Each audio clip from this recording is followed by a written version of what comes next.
নমস্কার, মোহনপুর অনিতা স্কুলের পক্ষ থেকে সকলকে অভিনন্দন। আজকে আমি তোমাদের যে ক্লাসটা করাবো সেটা হলো পূর্ববর্তী ক্লাসের 25টা প্রশ্নের পরবর্তী অর্থাৎ 26 নম্বর থেকে আমি তোমাদের ক্লাসটা করানোর চেষ্টা করব। যাই হোক, আর কথা না বাড়িয়ে আমরা ক্লাসের মূল বিষয়ের দিকে চলে যাই। তো ক্লাসটা শুরু করবার আগে আমি প্রতিবারের মতো আজকেও তোমাদের সামনে একটি উক্তিপূর্ণ কথা তুলে ধরেছি, সেটা হলো কখনোই কারোর প্রতি কোনো কিছুর প্রতি আশা রাখা উচিত নয়। কেননা এই পৃথিবীতে আমরা সবাই একা এসেছি, একাই আমাদের যেতে হবে। তাই আত্মনির্ভরশীলতাটাই সবচেয়ে বেশি অবলম্বন থাকা দরকার। তো যাই হোক, আমাদের আজকের প্রথম প্রশ্ন হলো, ব্যক্তিসত্তার তত্ত্ব নির্দেশ করতে গিয়ে কোন ব্যক্তিসত্তা বিষয়ক তাত্ত্বিক ট্রেট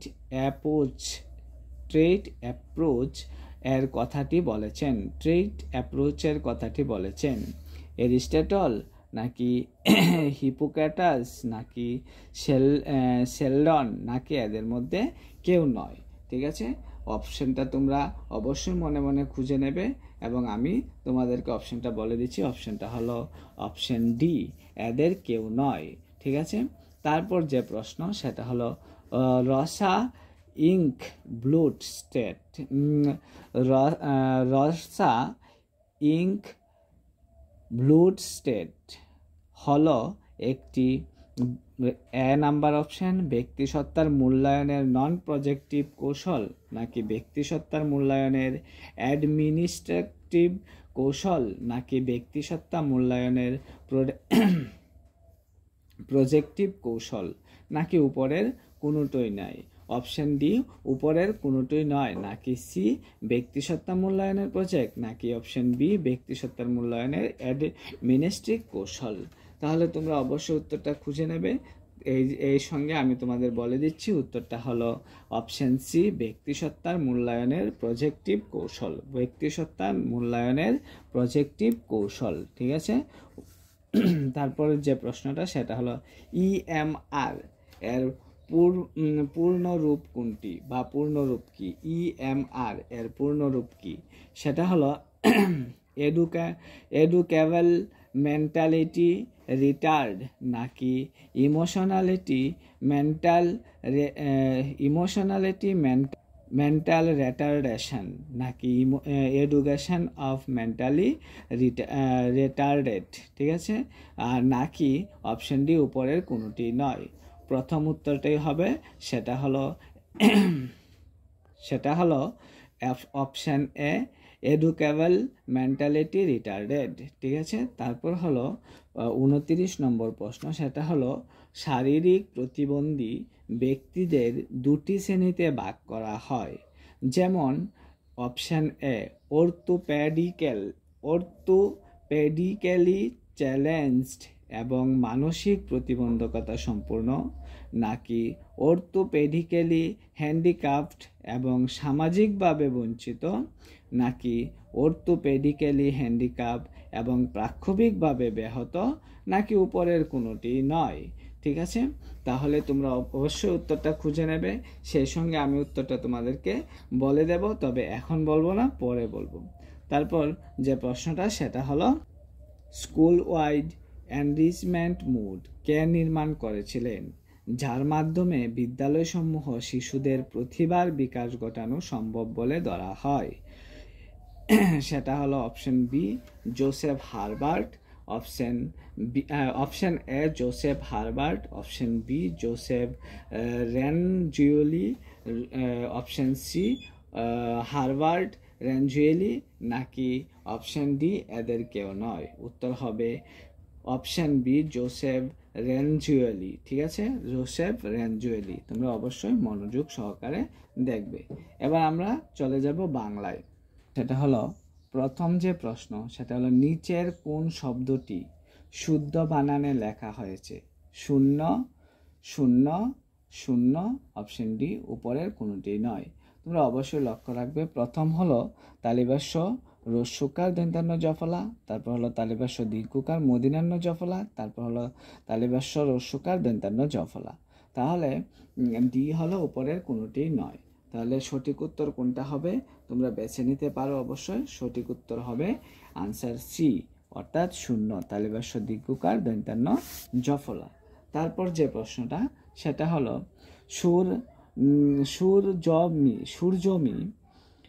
সূর্যমি এর সন্ধি বিচ্ছেদ করলে পাওয়া যাবে সুরজু যোগ উর্মি, নাকি সুরসু যোগ উর্মি, নাকি স্বর যোগ জুর্মি, নাকি উপরের কোনোটি নয়।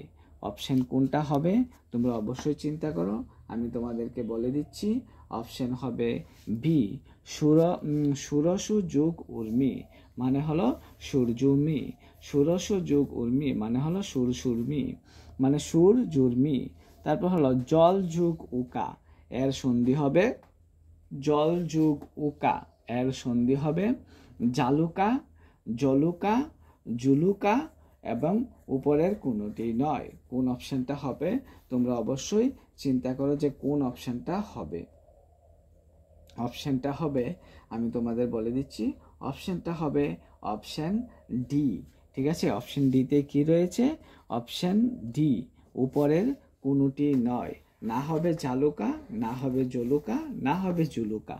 ঠিক আছে, তারপর যে প্রশ্নটা সেটা হলো সন্ধির নিয়ম অনুযায়ী অকার, সন্ধির নিয়ম অনুযায়ী অকার কিংবা আকারের পরেই ইকার কিংবা ধিকিকার থাকলে উভয়ে মিলে হয় ইকার, নাকি ধিকিকার, নাকি আকার, নাকি উপরের কোনোটি নয়।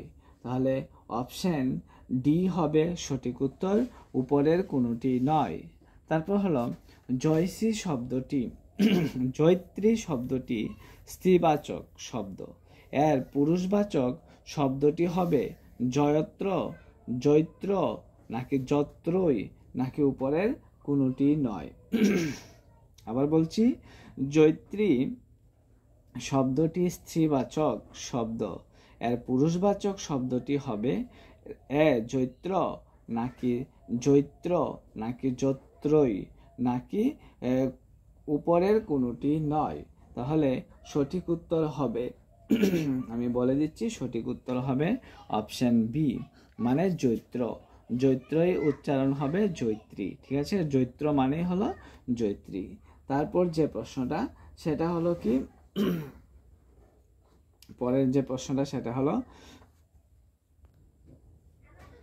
হলো অবাচি শব্দের বিপরীতার্থক শব্দ কি? অবাচি শব্দের বিপরীতার্থক শব্দ কি? সেটা হলো বাচি, প্রতীচি, উদিচি, নাকি উপরের কোনোটি নয়। অপশনে বাচি, অপশন বি কি প্রতীচি, অপশন সি উদিচি, নাকি অপশন ডি উপরের কোনোটি নয়। ঠিক আছে, তাহলে তোমরা অবশ্যই জেনে নেবে, সেটা উত্তর হলো অপশন সি উদিচি। ঠিক আছে, উদিচির বিপরীত শব্দ হলো অবাচি, উদিচি মানে হলো অবাচি। তারপর হলো সামগ্রিক মূল্যায়ন বলতে বোঝায় সমগ্র শিক্ষা বছরের মূল্যায়ন, সমগ্র পাঠ্যক্রমের মূল্যায়ন, না সমগ্র পাঠ্যসূচির মূল্যায়ন, নাকি উপরের কোনোটি নয়। সামগ্রিক মূল্যায়ন বলতে কি বোঝায়? সমগ্র শিক্ষা বছরের মূল্যায়ন, নাকি সমগ্র পাঠ্যক্রমের মূল্যায়ন, নাকি সমগ্র পাঠ্যসূচির মূল্যায়ন, নাকি উপরের কোনোটি নয়। উত্তরটা খুবই সহজ হবে মনে হচ্ছে, এটা আমি তোমাদের কাছে ছেড়ে দিলাম। তারপর হলো আদর্শ প্রশ্নপত্র সর্বদাই শিক্ষার্থীর বিশেষ বিশেষ দক্ষতার মূল্যায়ন করবে, নাকি শিক্ষার্থীর ভাষা জ্ঞানের পরিমাপ করবে, নাকি শিক্ষার্থীর কাছে বোধগম্য ও অনুসরণযোগ্য হবে, নাকি উপরের কোনোটি নয়। ঠিক আছে, উপরের কোনোটি হবে নাকি কোনোটি হবে না। তাহলে তোমরা অবশ্যই জানতে পারো যে প্রশ্নের উত্তরটা সেটা হলো আনসার সি, শিক্ষার্থীর কাছে বোধগম্য ও অনুসরণযোগ্য হবে। আদর্শ প্রশ্নপত্র শিক্ষার্থীর কাছে বোধগম্য মানে যাতে শিক্ষার্থীরা বুঝতে পারে এরকম হলেই সেটাকে আদর্শ প্রশ্নপত্র বলা যায়। ঠিক আছে, তারপর যে প্রশ্ন, সেই প্রশ্নটা করার আগে একটা লাইন ছিল, সেই লাইনটা তোমরা অবশ্যই পড়তে হবে এবং পড়ে নেবে। ঠিক আছে, সেই লাইনটা হলো, তোমাদেরকে বলে দিচ্ছি সেই লাইনটা, সচকিতে বীরবর দেখিলা সম্মুখে, ভীমতম শূল হস্তে ধূমকেতু সম কুলতাত বিভীষণে বিভীষণ রণে। ঠিক আছে, কুলতাত বিভীষণে বিভীষণ রণে। কথাটার মানেই আমাদেরকে বুঝতে হবে। ঠিক আছে, কুলতাত বলতে বুঝায়, কুলতাত বলতে কি বুঝায়? পিতৃসম্ভা নাকি পিতামহ নাকি পিতৃব্য নাকি উপরের কোনোটি নয়? কুলতাত বলতে কি বুঝায়? কুলতাত বলতে অপশন সি পিতৃব্য। ঠিক আছে, অপশন সি সেটা হলো পিতৃব্য, মানে কুলতাত বলতে পিতার তুল্যকেই বোঝানো হয়েছে। তারপর যে প্রশ্নটা সেটা হলো সম্মুখে শুল শব্দটির বিশেষণ পদ হবে। শুল শব্দটির বিশেষণ পদ হবে শুলপানি, শুলি, শলাকা নাকি উপরের কোনোটি নয়? শুলপানি, শুলি, শলাকা নাকি উপরের কোনোটি নয়? অবশ্যই তোমরা সেই অপশনটা জেনে নেবে, সেটা হলো অপশন বি। অপশন বি হলো শুলি। ঠিক আছে, শুল শব্দের অর্থ হলো শুলি, শুল শব্দের অর্থ শুলি। তারপর হলো সম্মুখে শব্দটির বিপরীত শব্দ পশ্চাতে।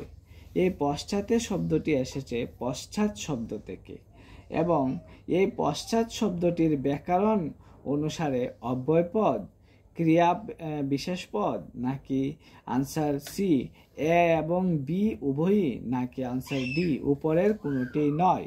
ঠিক আছে, অপশনটা আমি তোমাদেরকে বলে দিচ্ছি। অবশ্যই অপশনটা হবে অপশন সি, এ এবং বি উভয় অব্যয় পদও হবে এবং ক্রিয়া বিশেষণ পদও হবে। তারপর হলো উপভাষা হলো ভাষার ব্যবহারিক এবং প্রায়োগিক রূপ নাকি অঙ্গভাষা নাকি দৃশ্য ভাষা নাকি উপরের কোনোটি নয়? ঠিক আছে, সেটার আনসার হবে অপশন এ, ভাষার ব্যবহারিক এবং প্রায়োগিক রূপ। ভাষার ব্যবহারিক এবং প্রায়োগিক রূপ। তারপর হলো রবীন্দ্রনাথ কাকে বাংলা গদ্যের প্রথম যথার্থ শিল্পী আখ্যায় সম্মানিত করেছিলেন?